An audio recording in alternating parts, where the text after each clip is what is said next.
Najbolj znan izdelek blockchain oziroma tehnologije veriženja blokov je Bitcoin, lansiran leta 2008. Skupaj z drugimi kriptovalutami pa danes predstavlja le 1% vseh doslej znanih možnih uporab te tehnologije. V Sloveniji jo je pred nekaj meseci začelo spodbujati Ministrstvo za javno upravo in Gospodarska zbornica.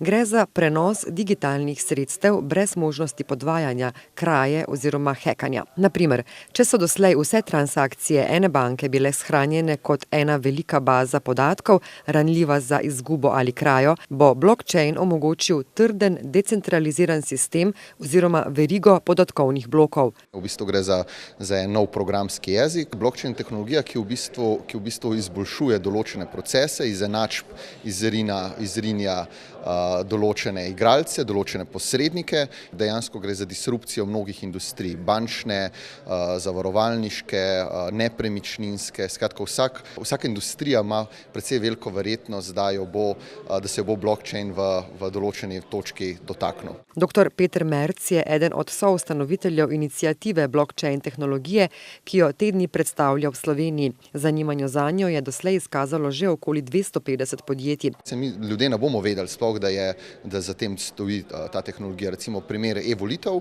E-volitve grejo lahko na blockchain. Enaka logika kot pri kriptovalutah, kot pri virtualnih valutah. Recimo vsak državljan bo dobil en virtualni kovanec in ga bo potem iz svoje e-denarnice prenesel v e-denarnico kandidata. In on ne bo, recimo konkreten volivec ne bo sploh vedel, da je blockchain tehnologija stoji za tem, ampak bomo imeli pa e-volitve. Razvili bomo slovenski blockchain, kjer bomo dali v bistvu možnost potem univerzam, državi, podjetjem, da bodo zastonj razvijali določene rešitve. Recimo zdaj, če bodo zavarovalnice, banke šle na pametne pogodbe, če bodo želele s to blockchain tehnologijo izboljšati ali pa optimizirati svoje poslovanje, bodo potem one razvijale.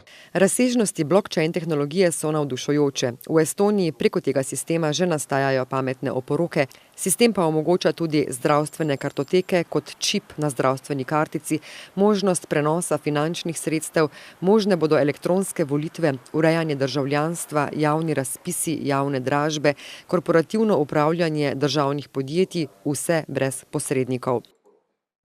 Ena od možnih uporabnih vrednosti blockchain tehnologije je tudi pametna pogodba.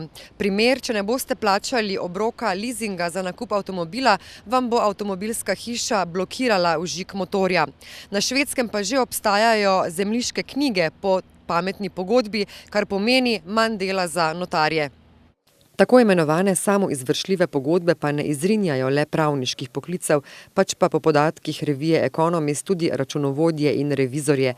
V prihodnjih 20 letih jih bo na račun tehnologije veriženja blokov odveč kar 94%.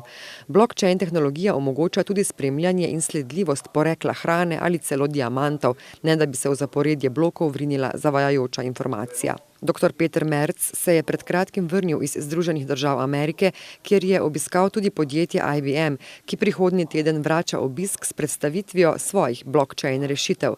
Medtem pa je japonska vlada letos Bitcoin kot eno od 5 najvišje vrednotenih kriptovalut že razglasila za zakonito digitalno plačilno sredstvo, enakovredno plačilnim karticam ali darilnim certifikatom. Vrednost ene enote digitalnega zlata, kot se imenuje, je trenutno okoli 7 tisoč evrov.